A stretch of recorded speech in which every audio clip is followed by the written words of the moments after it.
이라고 하는 것은 우리 그리스도인들에게 있어서, 예수를 믿는 성도들에게 있어서 아마 가장 기본적인 덕목이 되는 것입니다. 경건, 이 말을 다른 말로 하면 거룩하다, 그리고 또 경외하다, 이런 말이 합쳐진 뜻이라고 말할 수 있습니다. 그래서 이 경건이라고 하는 단어의 영어 표현을 보면 godliness 또는 holiness, 이렇게 단어로 말할 수 있습니다. 그러니까 경건은 하나님 앞에서 구별된 삶, 이것을 의미한다고 말할 수 있습니다. 어떤 신학자는 이 경건을 말할 때에 우리가 하나님 앞에서 살아가면서 하나님께 드려지고 하나님께 바쳐진 인생, 그것이 경건한 인생이다, 이렇게 정의하기도 하였습니다. 그러므로 경건한 사람은 자기 뜻이나 자기 방법으로 살아가는 것이 아니라, 또 세상의 유행이나 세상의 방법대로 살아가는 것이 아니라 오직 하나님의 말씀을 따라, 오직 하나님의 뜻을 따라 삶을 살아가는 자, 이렇게 정의할 수 있을 것이라고 생각합니다.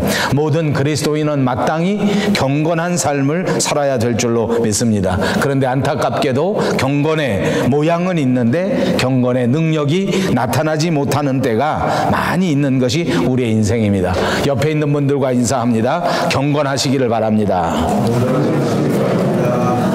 우리가 신앙생활하면서 어떻게 하면 경건하게 살 수 있을까요? 과연 우리가 경건하게 믿음을 갖고 승리하는 삶을 살 수 있는 비결이 있을까요? 그것이 오늘 성경 본문에 어떻게 말씀하고 있는 걸까요? 라는 질문을 가지고 생각해 봅니다. 우선 우리가 경건하게 살기 위해서 첫 번째 생각해야 할 것은 다른 교훈을 경계해야 되는 것입니다. 이것은 이미 우리가 지난 시간에 순서를 따라 강의했던 내용입니다. 다시 한번 생각합니다.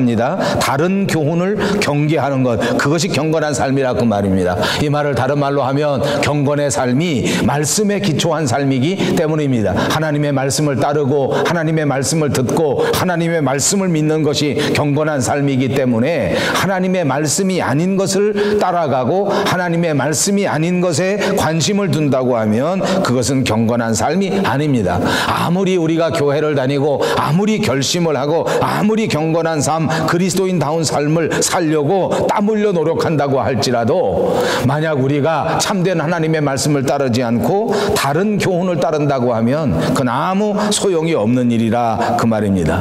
그렇습니다. 예수님의 말씀하고 반대되는 거, 그것이 바로 다른 교훈입니다. 성경에는 명확하게 예수 그리스도께서 우리에게 하신 그리스도의 말씀이 기록되어 있는 것입니다. 그런데도 불구하고 세상에서는 정말 교묘하게 자기의 교훈을 성경 말씀에 앞뒤에 붙여서 그럴듯하게 포장을 해서 우리를 유혹하는 사람들이 정말 많습니다. 그러니까 이단들은 정말 교묘한 방법을 가지고 우리를 미혹하고 정말 하나님의 말씀을 가지고 교묘하게 위장을 해서 우리를 유혹하는 것입니다. 그러니까 아주 완전히 다르고 처음서부터 끝까지 다 다른 것이 이단이라고 하면 그것을 구별하기가 좋은데 그렇지가 않고 비슷하단 말입니다. 처음에는 거의 같은 것 같이 느껴지는데 중간중간 달라지기 시작하고 마지막에 가면 완전히 달라지게 되는 것, 그것이 다른 교훈, 그것이 바로 이단입니다. 요즘은 이단들이 정말 교회 안에 많이 침투합니다. 그리고 이상하게도 이단들이 우리 기존 교회 안에 있는 성도들을 그렇게 많이 유혹한다는 것이 특징 가운데 하나입니다. 그들은 정말 교만합니다. 자기들이 제일 잘 믿는다고 주장합니다. 자기들에게만 구원이 있다고 생각합니다. 성경을 자기들이 가진 경험, 자기들이 가진 지식으로 자의적으로 해석하는 것입니다. 그래서 기존 교회에서는 가르치지 않는 것을 우리는 가르치고 있다고 말합니다. 기존 교회에서는 결코 알 수 없는 것을 우리는 특별하게 답이 있다고 말하는 것입니다. 성경을 처음서부터 끝까지 쇠사슬로 꿰어낸 것처럼 분명하게 알 수 있다고 선전합니다. 그러니까 호기심이 많은 사람들이 이단에게 유혹을 받고 미혹을 당하는 경우도 참 많은 것 같습니다. 그리고 또 이단의 다른 특징이 있다고 하면 그것은 말씀드린 것처럼 변론을 좋아하고 언쟁을 좋아합니다. 이상하게 성경 말씀을 꺼내놓고 변론하기를 좋아하고 서로 대화한다고 이렇게 말하면서 언쟁하는 걸 좋아한다고 말입니다. 특별히 우리가 많이 경험하는 것은 여호와 증인 같은 이단입니다. 이 사람들은 기존 교회 교인들만을 상대로 포교하는 것 같습니다. 교회마다 집마다 찾아다니고 집집마다 교회 다니는 사람들을 특별히 찾아다니면서 자기들의 교리를 나타내는 것입니다. 자기의 교리에 꼭 맞는 말씀만 달달달 외워가지고 그리고 성경을 꺼내놓고 성경을 들이댑니다. 여기서 많은 분들이 유혹을 받고 많은 분들이 넘어가는 것이 현실입니다.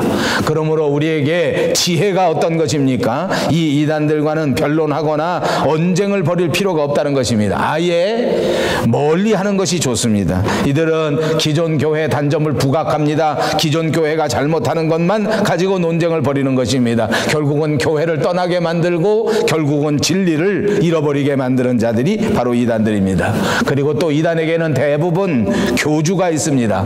이단들은 대부분 금품을 강요합니다. 그리고 이단들은 대부분 집단 생활을 선호합니다. 이것 때문에 가정에 문제가 생겨지게 되고 많은 가정들이 파괴되는 것이 또한 우리의 현실입니다. 이단에 속해서 분쟁을 일삼고 언쟁을 일삼고 당을 짓고 분리하려는 자들은 하나님의 나라를 유업으로 받지 못할 것이라고 말씀은 경계하고 있는 것입니다. 우리는 진리의 말씀을 부인하고 진리의 말씀을 비방하는 이단들이 반드시 하나님 앞에서 심판받게 될 것이라고 하는 사실을 깨닫고 아시기를 바랍니다. 경건한 사람은 진리의 말씀을 붙들고 진리의 말씀을 따라가야 하는 것을 다시 한번 꼭 명심하시기를 바랍니다. 그렇습니다. 경건한 삶이라고 하는 것의 출발은 진리의 말씀입니다. 말씀으로 사는 것입니다. 세상에 살지만 세상에 두 발을 딛고 살지만 세상에 빠지지 않고 세상 속에서 유혹받지 않고 세상에 물들지 않고 날마다 말씀을 붙들고 거룩한 삶을 향하여 진리의 말씀을 향하여 한 걸음씩 한 걸음씩 나아가는 삶이 경건한 삶입니다. 말씀으로 무장하시기를 주님의 이름으로 축복합니다. 성령의 검으로 충만하시기를 주님의 이름으로 축복합니다. 날마다 말씀이 우리의 발을 비추는 등불이 되어서 말씀을 따라서 움직이는 사람들, 세상의 유혹이나 세상의 소리나 세상의 유행이나 이런 것들을 듣고 가는 것이 아니라 날마다 하나님의 말씀, 진리의 말씀을 들을 수 있는 성도, 최소한 주일에 교회 나와 하나님의 말씀 듣는 시간을 중요하게 소중하게 여길 수 있는 여러분들이 꼭 되시기를 바랍니다. 말씀을 따라가지 아니하고는 경건한 삶을 살 수 없기 때문입니다. 두 번째로 경건한 삶을 살기 위해서는 오늘 본문에 나오는 것처럼 자족하는 마음을 가져야 할 것입니다. 본문 6절을 보십시오. 그러나 자족하는 마음이 있으면 경건은 큰 이익이 되느니라. 자족, 어떤 형편에서도 스스로 만족한다는 뜻입니다. 상황을 초월하는 것입니다. 환경을 초월해서 우리 마음속에 감사와 기쁨과 평화가 넘치는 상태, 그것이 바로 자족이라고 말할 수 있습니다. 이것은 우리가 흔히 듣는 마인드 컨트롤하고는 다른 것입니다. 명상을 통해서 얻을 수 있는 것과도 다른 것입니다. 금욕주의자들이 주장하는 것처럼 우리 스스로의 마음을 우리 스스로 훈련시키는 그런 것들과는 전혀 다른 것입니다. 하나님과의 영적인 사귐을 통하여 하나님과의 깊은 기도를 통하여 얻어지는 참된 만족과 기쁨의 상태를 의미하는 것입니다. 여러분, 우리가 살아가면서 왜 우리 마음속에 경건한 마음이 없어지는지 아십니까? 그 원인 가운데 가장 대표적인 원인은 바로 불만족입니다. 만족하지 못하는 것입니다. 이런 불만족은 왜 생겨지는 것일까요? 비불만족이 생겨지는 원인 가운데 첫 번째는 바로 욕심입니다. 우리 인간, 저와 여러분에게는 모두가 욕심이 있는 것 같습니다. 그런데 이 욕심이 끝이 없는 것이 문제입니다. 편안해지고 싶은 욕심이 없는 사람은 아무도 없습니다. 그러나 좀 더 편안해지자 하는 것이 문제입니다. 좋은 것을 보면 좋아하고 좋은 것을 갖고 누리고 싶어 하는 마음이 없는 사람은 없습니다. 그런데 좀 더 좋은 것을 갖자, 좀 더 좋은 것을 누리자 하는 욕심이 문제인 것입니다. 그래서 좀 더, 조금 더, 좀 더, 조금 더 하다가 그만 유혹에 빠지고 그만 죄에 빠지고 마는 것입니다. 신약 성경의 야고보 선생은 우리에게 말했습니다. 오직 각 사람이 시험을 받는 것은 자기 욕심에 끌려 미혹됨이니 욕심이 잉태한즉 죄를 낳고 죄가 장성한즉 사망을 낳느니라. 그렇습니다. 우리의 욕심이 우리 마음속에 있기 때문에 죄를 짓게 되고 이 죄가 점점 더 자라나고 더 장성해져서 결국 우리를 죽음에 이르게 만드는 것이라는 것입니다. 그렇습니다. 욕심의 왜에서 불만족이 생겨지는가 하면 또 다른 이유를 찾는다면 그것은 남과의 비교에서부터 오는 것입니다. 이미 내가 가지고 있는 것, 이미 내게 하나님께서 주신 것들이 충분히 있는데 우리의 삶을 충분히 누릴 수 있도록 우리의 삶에서 하나님의 나라를 향하여 걸어갈 수 있는 모든 것들을 하나님께서 우리에게 주셨는데도 불구하고 우리는 스스로를 살펴보지 않고 자꾸만 남의 것을 보고 있는 것입니다. 자꾸 남의 것을 쳐다보니까 내 것은 보잘것없이 보일 때가 있고 내 것이 부족해 보이는 적이 있고 내 것이 작다고 느껴지는 적이 있다 그 말입니다. 그래서 남과 비교하면 저절로 불평이 생길 수밖에 없습니다. 남과 비교하는 동안 불만이 차츰차츰 쌓여지게 되는 것입니다. 사랑하는 여러분, 내게 있는 것을 먼저 세어보실 수 있기를 바랍니다. 내게 주신 하나님의 은혜, 내게 주신 하나님의 은사를 세어보시고 그 은혜와 은사 때문에 하나님 앞에 감사할 수 있는 여러분이 되시기를 주님의 이름으로 축복합니다. 이것이 유혹에서 벗어나는 길입니다. 이것이 스스로 자적하는 비결입니다. 오늘 본문 7절과 8절을 다시 보십시오. 우리가 세상에 아무것도 가지고 온 것이 없음에 또한 아무것도 가지고 가지 못하리니 우리가 먹을 것과 입을 것이 있은즉 족한 줄로 알 것이니라. 사랑하는 여러분, 우리는 모두가 다 빈손으로 이 세상에 나왔습니다. 어린아이가 세상에 태어나 빈손을 가지고 왔단 말입니다. 생각해 보십시오. 빈손으로 이 세상에 태어나서 이렇게 살아가는 것은 정말 하나님의 기적입니다. 정말 하나님의 기적입니다. 아무것도 가지고 온 것이 없습니다. 아무것도 준비하고 오지 않았습니다. 그러나 여러분 한번 생각해 보십시오. 지금 이 순간 저와 여러분은 얼마나 많이 가지고 있습니까? 우리가 먹기 위해서 가지고 있는 것이 얼만큼입니까? 우리가 마시기 위해서 가지고 있는 것이 과연 얼만큼입니까? 우리가 입기 위해서 준비해 놓고 예비해 놓은 것이 과연 얼마나 많으냐 그 말입니다. 우리의 삶을 즐기고 우리가 행복한 삶을 살아가기 위해서 얼마나 많은 것을 누리고 있느냐 한번 생각해 보시자는 것입니다. 미국의 유명한 스탠포드 의과대학의 필립 헐츠라고 하는 박사가 조사한 자료가 있습니다. 아마 여러분 많이 듣고 아주 친숙한 이야기 가운데 하나라고 생각합니다. 이 지구상에 있는 모든 인구 60억이 넘는 사람들을 100명으로 축소한 것입니다. 그래서 100명으로 만들어서 한 마을 안에 놓고 이 100명을 한번 살펴보는 것입니다. 그렇게 지구상에 있는 전체 인구를 100명을 만들어 놓고 보니까 그 중에 57%가 아시아 출신이라고 합니다. 아시아 사람들이 이렇게 많은 분량을 점유하고 있습니다. 21사람은 유럽 사람, 14명은 북미 미주 사람, 8명은 아프리카 사람이었다고 합니다. 이 현재 조사할 당시에 이 지구상에 있는 60억 인구 가운데 52%는 남자, 48%는 여자입니다. 그러니까 남자가 조금 더 많습니다. 여자가 조금 더 적습니다. 또 이 지구상에 있는 모든 사람들의 70%는 예수를 믿지 않는 비기독교인, 그리고 전체 인구 가운데 30% 정도가 교회를 다니는 사람입니다.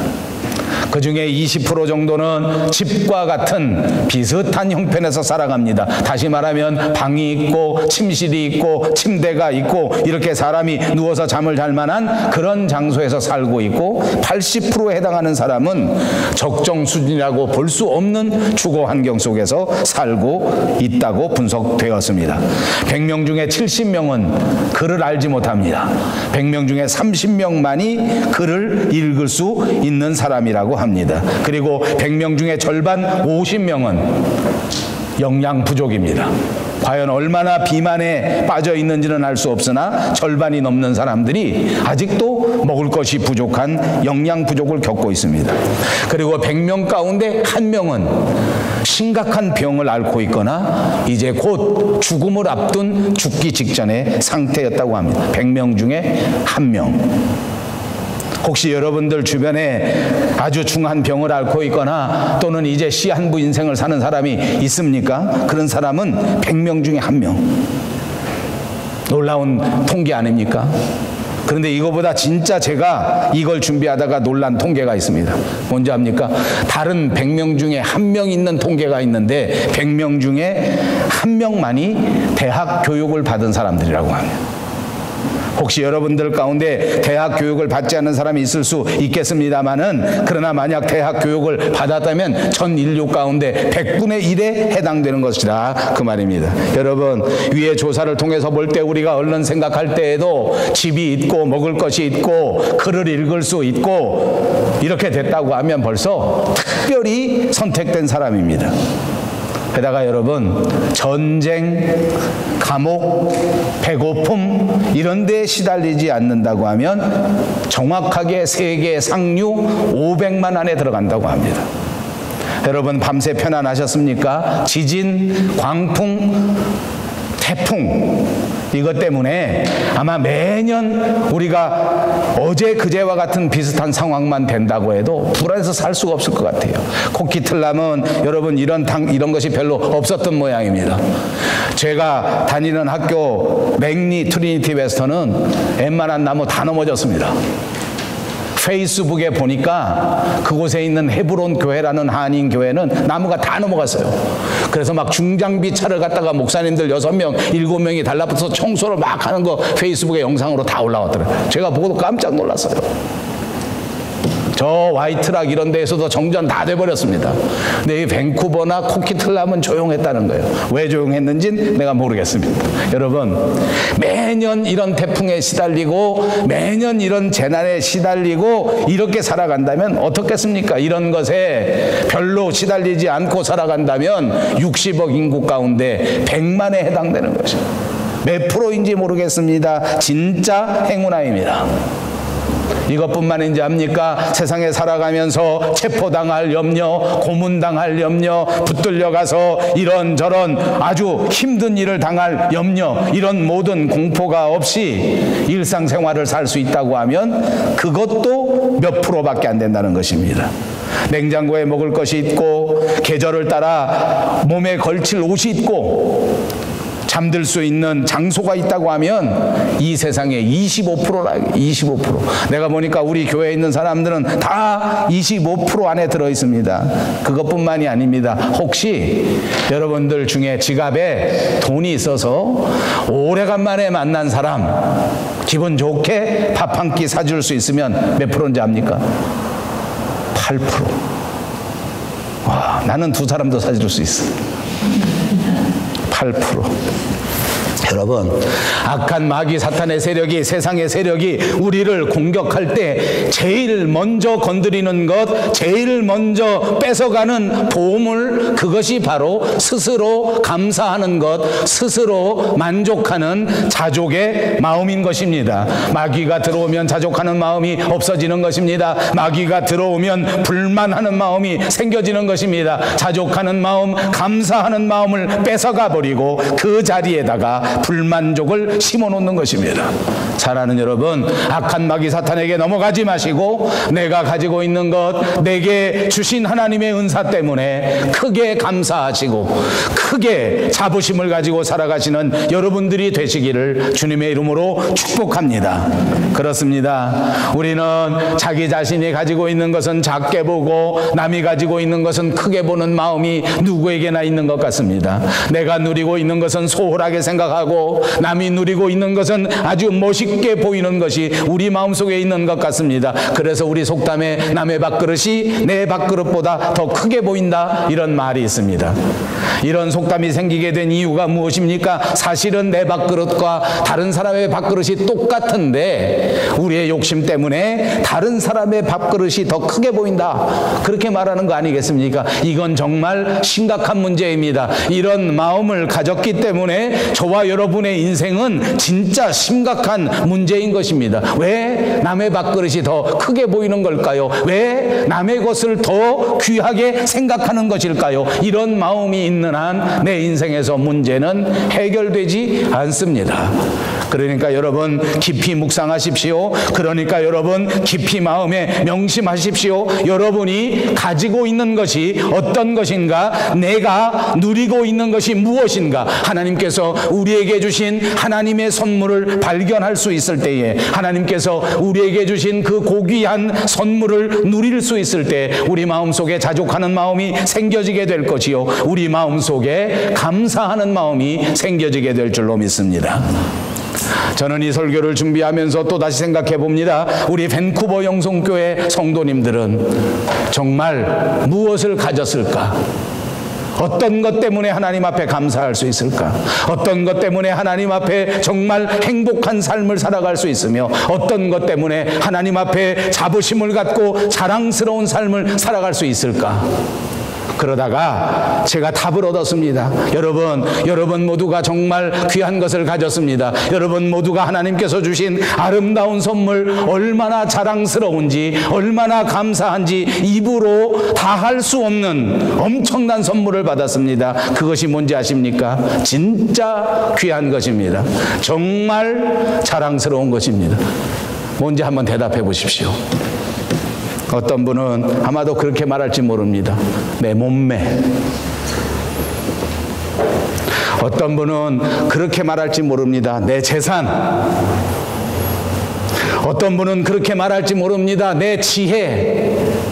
이렇게 폭풍도 없고 이렇게 지진도 없는 아름다운 나라를 선택해서 여기 와서 살고 있는데 이게 얼마나 소중한 것이냐. 그러니까 나는 자랑스럽다.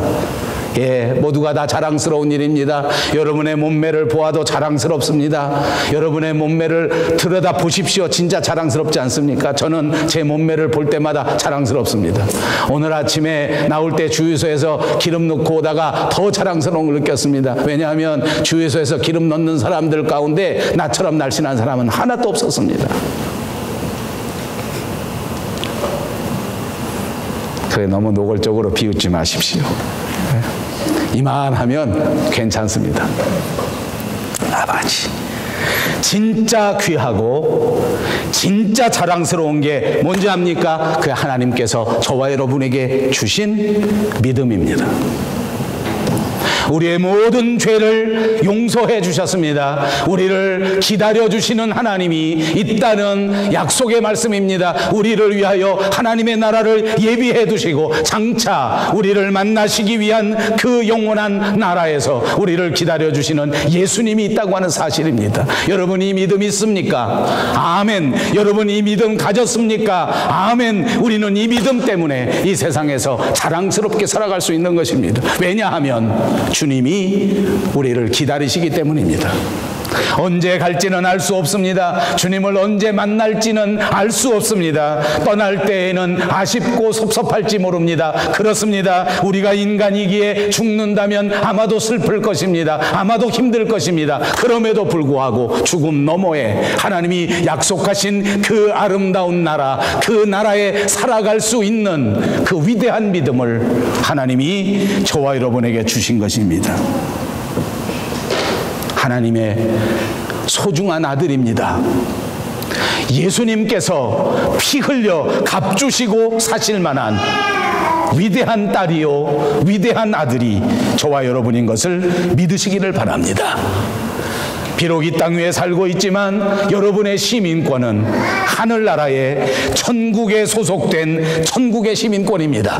지금은 비록 조금 잠시 동안 물질 때문에 어려움을 겪기도 하고 지금은 조금 잠시 동안 육체의 건강 때문에 조금 어려움을 당할지는 몰라도 아니 우리가 가진 것이 아무것도 없다고 할지라도 저와 여러분이 가진 믿음 때문에 우리는 하나님의 나라에 넉넉히 들어갈 수 있고 주님을 만나는 그때부터 주님과 더불어 그 아름다운 영생을 누리게 될 사람이라는 사실을 믿으시기를 바랍니다.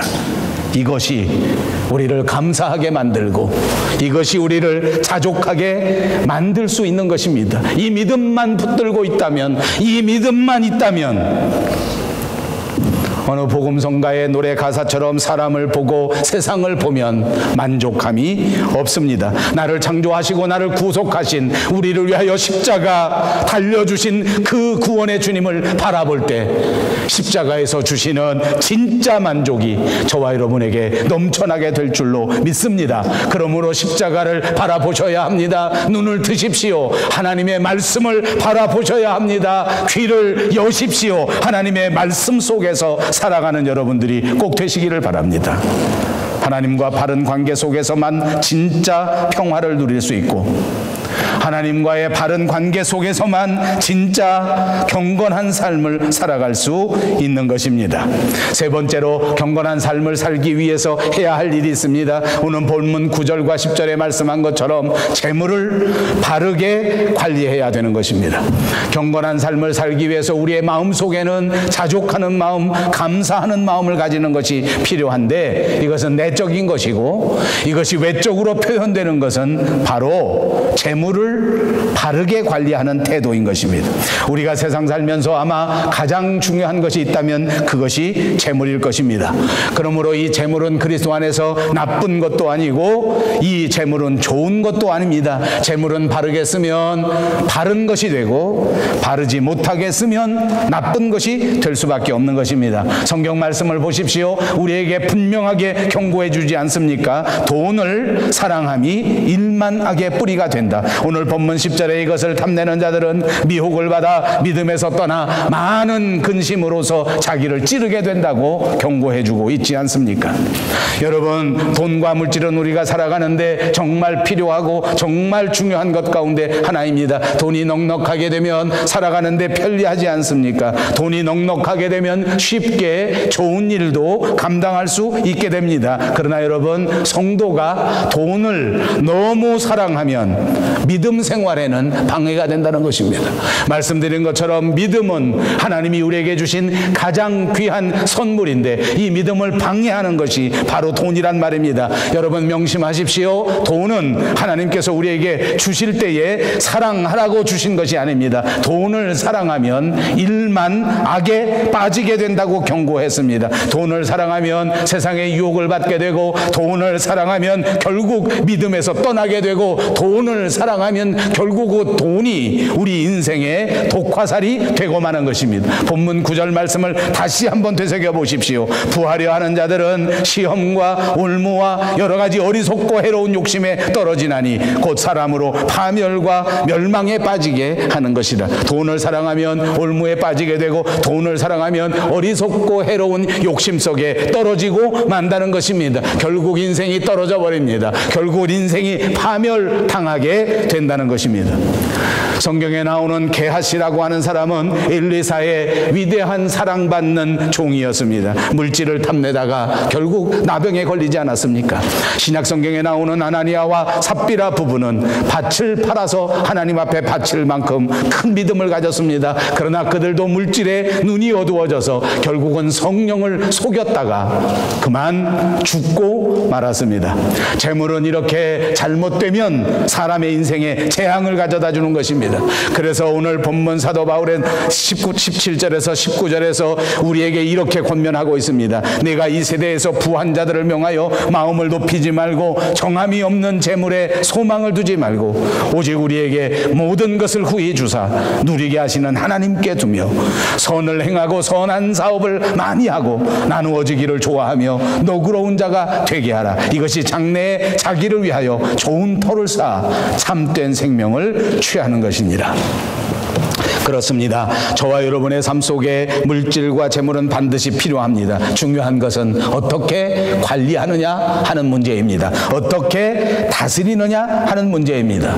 물을 잘 이용하면 수력 발전소를 만들 수 있습니다. 거대한 배도 움직일 수가 있습니다. 불을 잘 이용하면 원자력 발전도 할 수 있습니다. 불을 잘 이용해서 맛있는 음식을 요리하는 것이 아닙니까? 불 때문에 자동차도 움직이고 불 때문에 비행기도 움직일 수 있는 동력이 되는 것입니다. 그러나 여러분, 이 물과 불을 잘못 관리하면, 잘못 다스리면 홍수가 나서 순식간에 우리를 모두 죽음으로 이끌어가고 산불이 나서 수십 년 동안 성장한 그 귀한 나무들을 한순간에 잿더미로 만들어버리기도 하는 것입니다. 마찬가지로 돈은 우리 인생에 똑같이 작용하는 것입니다. 물질이 우상이 되면 그것 때문에 우리의 인생이 그곳에 빠지게 되고 마침내 물질의 노예가 되는 것입니다. 예수님은 우리들에게 경고하셨습니다. 한 사람이 두 주인을 섬기지 못할 것이니 혹이를 미워하고 저를 사랑하거나 혹이를 중히 여기고 저를 경히 여김이라. 너희가 하나님과 재물을 겸하여 섬기지 못하느니라. 그렇습니다. 우리는 하나님과 재물을 동시에 섬길 수가 없습니다. 하나님도 잘 믿고 재물도 많이 얻을 수 없다는 말입니다. 너무나 간단하고 너무나 명확한 가르침입니다. 그렇습니다. 우리는 우리의 신앙생활에 있어서 재물과 겸하여 섬길 수 없다는 사실을 분명하게 깨닫고 우리의 신앙의 대상이 물질이 되지 말고 거룩하신 하나님, 창조주이신 하나님이 되어야 될 줄로 믿습니다. 그렇습니다. 재물에 소망을 두지 마십시오. 후하게 주시고 누리게 하시는 하나님께 소망을 두시기를 주님의 이름으로 축복합니다. 그러므로 하나님을 바라보시고 이 세상에서 선한 일을 행하고 이 세상에서 나누어 주는 것을 좋아하고 이 세상에서 많이 섬기는 것을 좋아하고 이 세상에서 많은 일들을 감당하는 그것이야말로 참된 생명을 얻는, 참된 인생을 얻는 결정적인 비결입니다. 그리고 그것이 오늘 저와 여러분이 바라보는 경건한 삶의 모습입니다. 성경은 우리에게 가르쳐 줍니다. 이 경건에 이르도록 연습해야 된다고 가르칩니다. 사랑하는 여러분, 오늘부터 경건한 삶을 위하여 더더욱 열심히 연습하시기를 바랍니다. 지금까지 우리가 어떤 모습으로 살아왔던지, 지금까지 우리가 어떻게 교회를 다녔던지 그것은 별로 중요한 것이 아닙니다. 지금부터, 이제부터 결코 다른 교훈은 따라가지 않습니다. 다른 가르침은 따라가지 않습니다. 오직 하나님의 말씀만을 표준으로 삼아갑니다. 주님 한 분만으로 만족할 수 있는, 주님 한 분만으로 자족할 수 있는 마음을 가지시기를 주님의 이름으로 축복합니다. 물질에 대하여 선한 청지기가 되어 욕심을 버리고 물질을 잘 관리하여 하나님을 기쁘시게 하는 진짜 경건의 삶을 사시기를 주님의 이름으로 축복합니다. 기도하겠습니다.